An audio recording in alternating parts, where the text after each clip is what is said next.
Hello students, अपन इस video में एक प्रोग्राम देखेंगे जिसमें हम एक नंबर के डिजिट्स का सम फाइंड करना चाहते हैं। We want to find the sum of digits of a number using a function. The purpose यहाँ पे ये लिखा है, write a program to find the sum of digits of a number. Example, अब example ये है कि सपोज़ आपके पास एक नंबर है 3569, ये नंबर है आपके पास।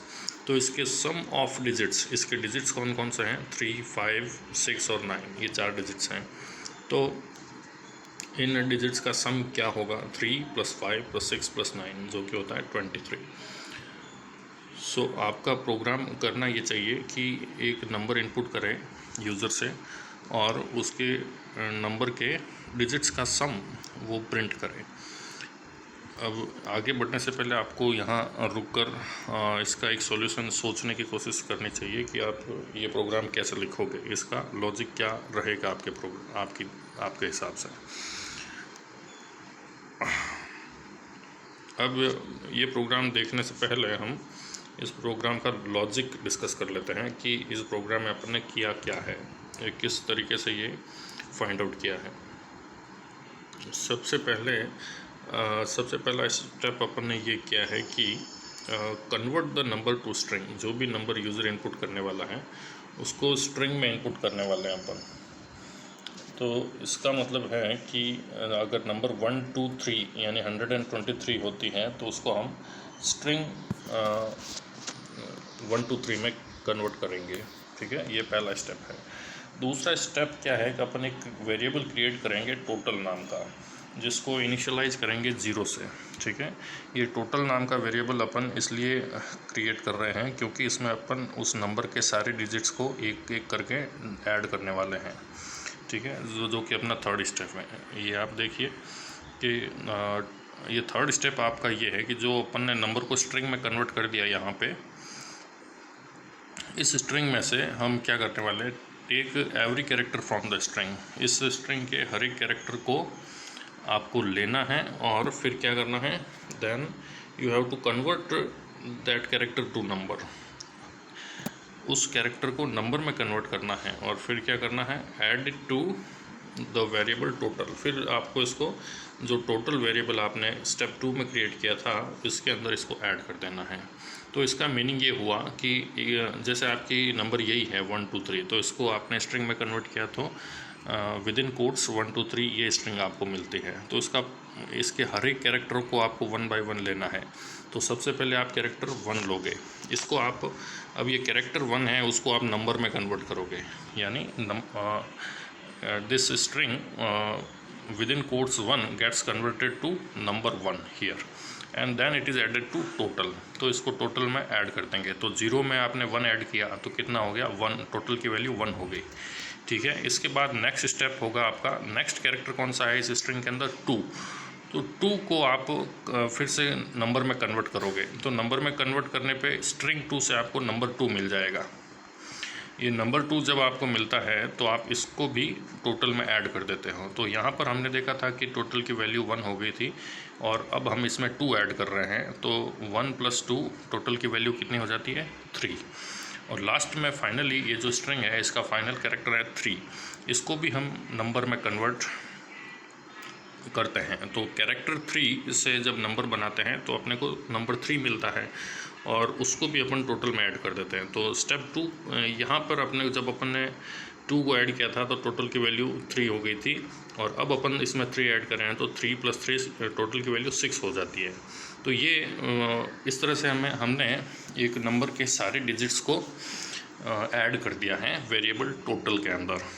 तो ये स्ट्रेटजी आप अच्छे से समझ लीजिए कि एक नंबर लिया हमने और उसको हमने स्ट्रिंग में कन्वर्ट किया और उसके कैरेक्टर्स को 1 बाय 1 अपन ने लिया और उसको नंबर में कन्वर्ट करके वेरिएबल टोटल में ऐड करते गए और इस तरह से सारे डिजिट्स को टोटल वेरिएबल में ऐड कर दिया और जिससे हमको टोटल के अंदर उस नंबर के डिजिट्स का सम मिल जाता है और फिर इस टोटल को अपन फंक्शन से रिटर्न कर सकते हैं।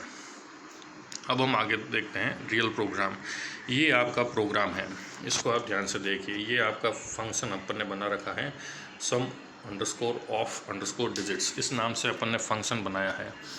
तो ये फंक्शन एक आर्गुमेंट ले रहा है num, यानी एक नंबर है ये एज एन आर्गुमेंट लेगा और उसके डिजिट्स का सम आपको कैलकुलेट करके रिटर्न करेगा। ठीक है, तो ये इसकी स्ट्रेटजी अपन अभी डिस्कस कर चुके हैं। सबसे पहले ये इस नंबर से एक स्ट्रिंग बनाएगा, तो इसके लिए str फंक्शन से इस नंबर का स्ट्रिंग बनाएगा और उसको s नाम के वेरिएबल में सेव कर देगा। ठीक है, तो जो नंबर थी आपके पास, जो आपने फंक्शन को पास की नम वेरिएबल में, इस फंक्शन ने str फंक्शन यूज़ करके उससे एक स्ट्रिंग बना दी और उसे s नाम के वेरिएबल में सेव कर दिया। अब आप क्या करते हो, नेक्स्ट स्टेप अपन ने देखा था, सेकंड स्टेप की टोटल नाम का वेरिएबल क्रिएट करना है जिसमें 0 वैल्यू डालनी है, उसको इनिशियलाइज करना है 0 से, जो अपन यहाँ कर रहे हैं। फिर हमने तीसरे स्टेप में कहा था कि हमें हर एक कैरेक्टर को एक्सेस करना है इस स्ट्रिंग के अंदर। जो स्ट्रिंग यहाँ बनी है s, उसके हर एक कैरेक्टर को एक्सेस करना है। तो हर एक कैरेक्टर को लेना है, we have to take each character from this string s। वो अपन कैसे करेंगे, वो अपन इस लूप से कर रहे हैं। ये जो फोर लूप है जो हमने लिखा है for ch in s, ch जो वेरिएबल नेम हमने फोर लूप का जो वेरिएबल है, लूप वेरिएबल, उसका नाम अपन ने ch लिया है। ch स्टैंड्स फॉर कैरेक्टर, इसमें स्ट्रिंग का एक एक कैरेक्टर आने वाला है, इसलिए अपन ने वेरिएबल का नाम ch लिया है। अब इस लूप, ये लूप वर्क कैसे करता है, फॉर ch इन s, ये लूप ऐसे वर्क करता है कि s जो स्ट्रिंग है उसके सारे कैरेक्टर 1 बाई 1 ch के अंदर आने वाले हैं। ओके, इसकी वर्किंग अच्छे से समझ लीजिए इस लूप की, कि स्ट्रिंग s के कैरेक्टर 1 बाई 1 ch के अंदर आने वाले हैं। और फिर अपन इस लूप के अंदर करते क्या है वो देख लीजिए। इस लूप के अंदर अपन ने क्या किया कि जो टोटल वेरिएबल अपन ने यहाँ क्रिएट किया था 0 से, उसके अंदर अपन कुछ ऐड कर रहे हैं। क्या ऐड कर रहे हैं कि ch जो लूप वेरिएबल है जिसके अंदर स्ट्रिंग s के कैरेक्टर 1 बाई 1 आ रहे हैं, उस ch वेरिएबल को इंट यानी इंटीजर में कन्वर्ट करके अपन टोटल में ऐड कर रहे हैं। ठीक है, तो जैसे कैरेक्टर 1 आया सबसे पहले, तो उसको इंटीजर में कन्वर्ट किया तो वो नंबर 1 बन गया और फिर उसको टोटल में ऐड किया। और इस तरह से जो नई वैल्यू मिल रही है ऐड करने से, उसको अपन किस में डाल रहे हैं, टोटल के अंदर ही डाल रहे हैं। तो इस तरह से टोटल के अंदर वो सारे डिजिट्स ऐड होते रहेंगे। ठीक है, ये बस इस लूप के अंदर ये एक ही स्टेटमेंट है। और आप ये अपन कैसे कह रहे हैं कि एक ही स्टेटमेंट है, क्योंकि आप इंडेंटेशन लेवल पे ध्यान दीजिए। फोर लूप का इंडेंटेशन ये है और इसकी बॉडी जो है उसका इंडेंटेशन ये है, जो कि थोड़ा आगे करके लिखा गया है। ये टोटल वाला स्टेटमेंट 4 वाली लाइन से थोड़ा आगे लिखा गया है, जो ये शो करता है कि ये स्टेटमेंट फोर लूप का पार्ट है, इसके अंदर है। उसके बाद आप देखेंगे कि रिटर्न वाला स्टेटमेंट 4 वाले लेवल पे लिखा गया है, तो इसका मतलब ये फोर लूप का पार्ट नहीं है रिटर्न स्टेटमेंट। तो जब ये फोर लूप पूरा चल जाएगा, यानी स्ट्रिंग s के जितने भी कैरेक्टर हैं वो सारे 1 बाई 1 नंबर में कन्वर्ट होकर टोटल के अंदर ऐड हो चुके होंगे, उसके बाद अपन ये रिटर्न स्टेटमेंट पाएंगे। और यहाँ पे अपन क्या कर रहे हैं कि जो टोटल की वैल्यू कैलकुलेट हुई है उसको रिटर्न कर रहे हैं।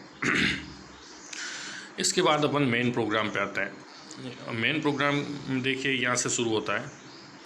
यहाँ अपन यूज़र से इनपुट करवा रहे हैं enter a number to find the sum of its digits. Okay, अब ये अपन ने n नाम के वेरिएबल में इनपुट करवा लिया यूज़र से एक नंबर। फिर अपन क्या करते हैं, सम ऑफ डिजिट्स फंक्शन, ये जो फंक्शन अपन ने क्रिएट किया इसको कॉल करते हैं और इसको पास कर देते हैं वैल्यू n। ये जो नंबर यूज़र ने एंटर करी है वो अपन इस फंक्शन को पास कर रहे हैं। तो अब ये फंक्शन रन होगा, इसमें ये वैल्यू जाएगी n, जो कि नम नाम के वेरिएबल के अंदर जाएगी, और ये फंक्शन पूरा रन होगा और ये इस नंबर के सारे डिजिट्स का सम टोटल नाम के वेरिएबल में कैलकुलेट करके उसको रिटर्न करेगा। और ये जो रिटर्न कर रहा है टोटल को, जो वैल्यू ये फंक्शन रिटर्न कर रहा है वो किसके अंदर सेव कर रहे हैं, अपन सम नाम के वेरिएबल के अंदर सेव कर रहे हैं। फिर लास्ट स्टेप में अपन कुछ नहीं, इस सिर्फ सम को प्रिंट कर दे रहे हैं। Thank you.